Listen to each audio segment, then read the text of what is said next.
What's up, guys? On this one,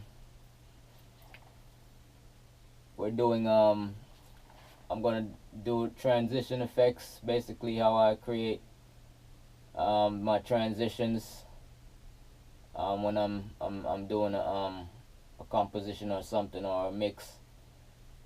This is how I like to mix it.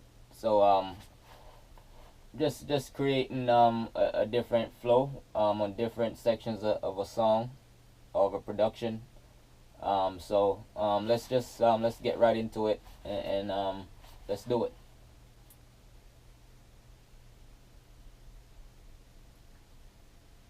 All right, so let's see what we got here.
Okay, so all right, this is what we got going on. So okay, so basically I'm doing a few different things. I have effects, but then I have them automated. So the first thing I have in the chain, I have on the whole drum kit. I like to have some energy going underneath the original itself. So I have a flanger, right? And you can see the settings here, the rate and everything, and the depth. The depth is all the way up. Feedback is about 38, and the mix is 13. And then I'm mixing that in. So you see it's coming out at 25 here on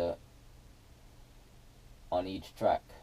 Each track here is 25, 26, and you can see the sends are, the whole signal is going to this here.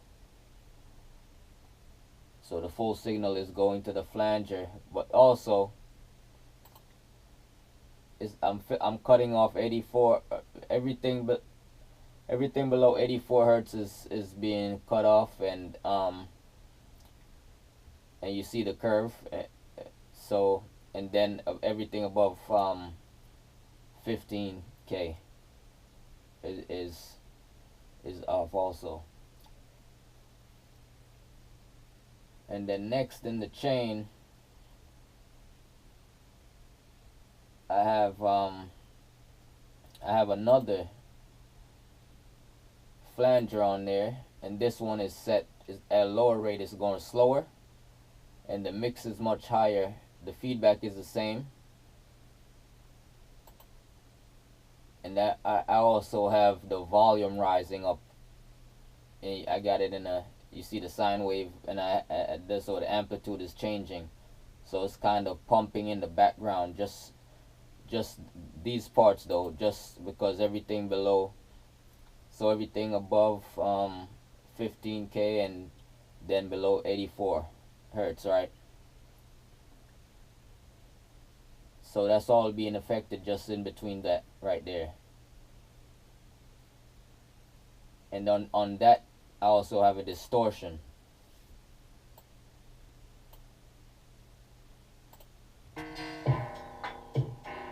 So here everything is dry here, right? And then it changes here. See how it opens up right there?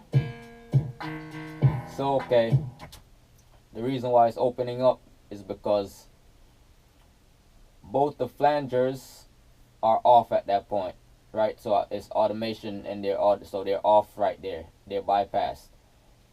And then what comes in is the distortion comes in and beefs it up. So you'll hear the change.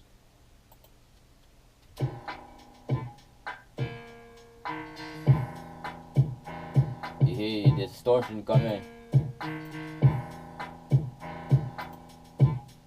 See how beefy it is? Let's turn the distortion up some more. See, you can hear that. So the distortion is just thickening it up. And then after the distortion, we also have a delay on there. I have a multi-delay on there. And you guys can see it here. You see the settings, right? And let's listen to what that does.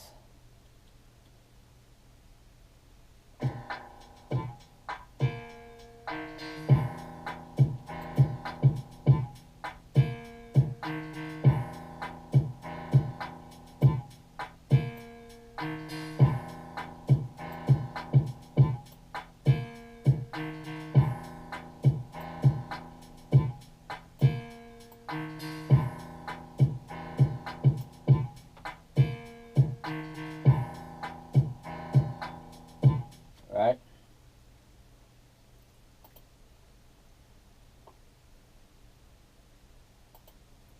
And then also,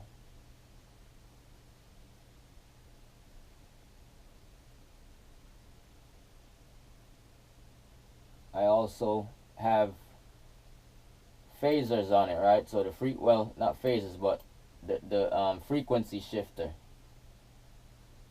and they're automated also. So this transition here,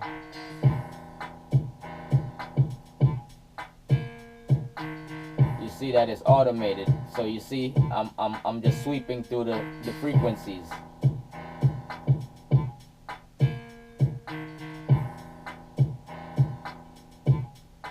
So see, I'm just sweeping through the frequencies here. You know, that's automated.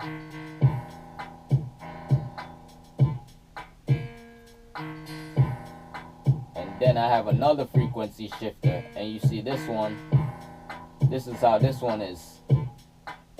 It's at the bottom, and that's what it does. It just stays at 200 and boost 200.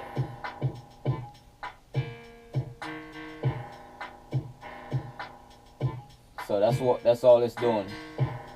It's just sweeping between the 200 range. So it makes a change here.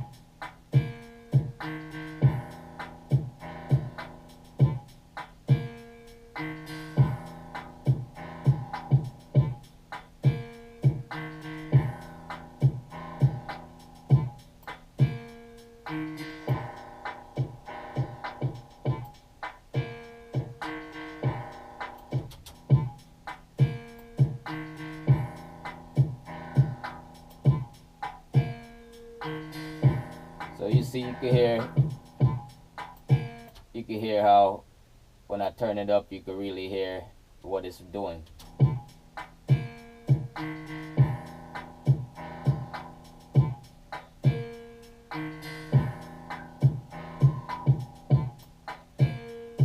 Right, so that's what it's doing, is create energy underneath the original groove.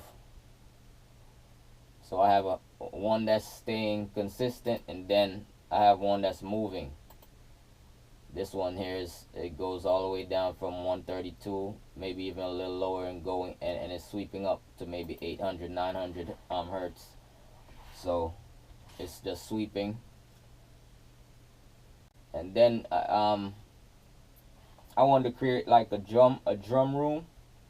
So this is what I did. I'm using a hall reverb, and this one is 3.2. So it's a medium reverb. I'm using a longer, a medium reverb. So about 3.2 seconds, and you can see the settings here. And it's a big haul. So what I like to do is take the lows out of here and the extreme highs, and just keep the mids in the reverb. I don't want too much of the low end in there. So then it just make the sound cleaner to me.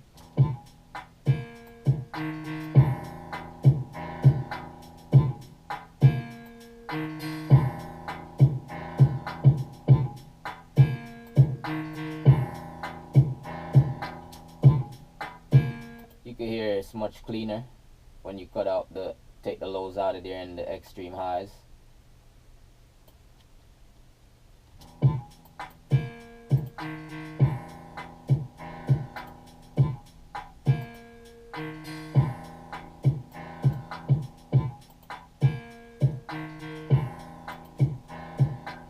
Then on the second room, I have a second reverb room. It's got the short plates, 0.5 second. The short plates, it'll just give it a little pop. It makes it push out a little bit. At least that's what I'm hearing when I use it.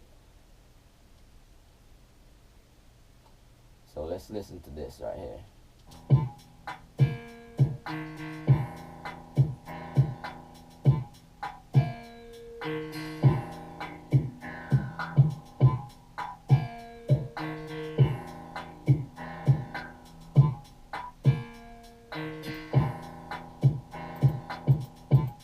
Right, so that's a sweet kind of sound. Same thing, take the lows out, the highs out, and just leave the mids.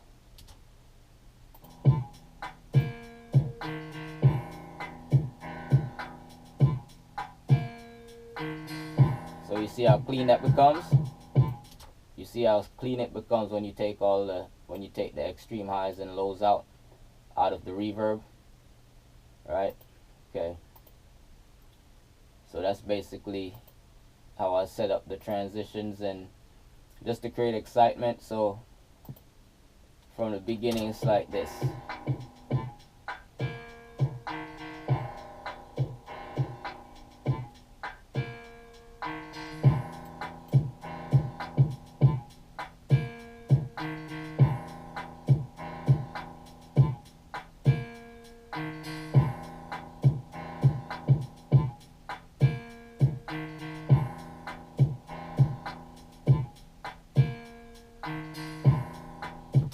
Okay, so let's go to here where they have like they have a rough draft hook on here. So let's see.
Okay, so alright, this is what next video I think I'll talk about how I use for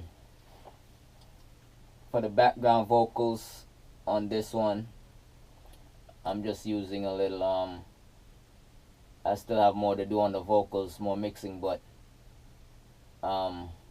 because this is just like a rough draft basically on the vocals. So but I want to hear how it sounds. I like to see how the rough sound with some processing on it, to see what the potential of the whole piece could be. So yeah, the next video I'll show you guys what I do to the background vocals to just set them in a kind of space, and also make them sound wide and just fit behind just right behind the lead. So we'll go through that next time.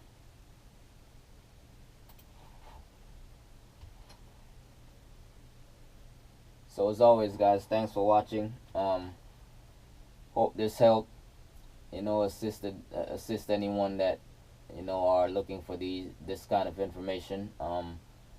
Always eager to help and help assist you guys.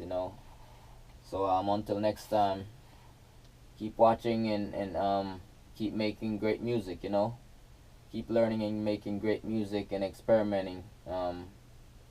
That's basically what I do a lot, experimenting and coming up with stuff, just think it out for myself and come up with stuff. You're magical, so do magical things, and I'll see you guys in the next one.